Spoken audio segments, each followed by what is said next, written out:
RSS ശതാബ്ദിയുടെ ഭാഗമായി നാണയവും സ്റ്റാമ്പും ഇറക്കിയതിൽ കേന്ദ്രത്തെ വിമർശിച്ച് മുഖ്യമന്ത്രി പിണറായി വിജയൻ.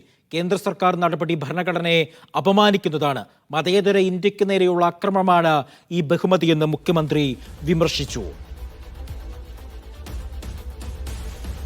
VP സഫാനുണ്ട് വിവരങ്ങൾ നൽകാനായി. സഫാൻ VP, വലിയ തോതിലുള്ള ഒരു വിമർശനം ഈ സ്റ്റാമ്പും ഒപ്പം തന്നെ നാണയവും ഇറക്കിയതുമായി ബന്ധപ്പെട്ടുണ്ടായിരുന്നു. CPM പോളിറ്റ് ബ്യൂറോ അടക്കം ശക്തമായ ഭാഷയിൽ അതിനെ അപലപിക്കുകയും ശക്തമായ വിയോജനക്കുറിപ്പ് രേഖപ്പെടുത്തുകയും ചെയ്തു. മുഖ്യമന്ത്രി ഇതിനെപ്പറ്റി പറയുന്നത് എന്താണ്?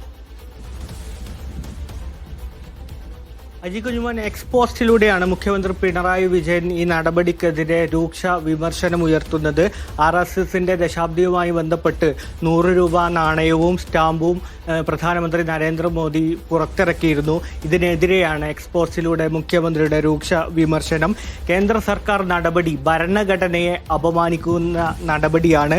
RSS സ്വാതന്ത്ര്യ സമരത്തിൽ നിന്ന് വിട്ടുനിൽക്കുന്ന വിഭജന രാഷ്ട്രീയത്തെ പ്രോത്സാഹിപ്പിക്കുന്ന ഒരു സംഘടനയാണ്. അത്തരത്തിലൊരു സംഘടനയുടെ 100ാം വാർഷികത്തിൽ ഇത്തരത്തിൽ ബഹുമതി നൽകുന്നത് അത് ഭരണഘടനയെ ആക്രമിക്കുന്ന തരത്തിലുള്ള നടപടിയായിപ്പോയി. ഇതിൽ നിന്ന് കേന്ദ്ര സർക്കാർ പിന്മാറണമടക്കമുള്ള ഭാഷയിലാണ് മുഖ്യമന്ത്രി എക്സ്പോസ്റ്റിലൂടെ ഈ നടപടിക്കെതിരെ കടുത്ത വിയോജിപ്പ് രേഖപ്പെടുത്തുന്നത്. അജി.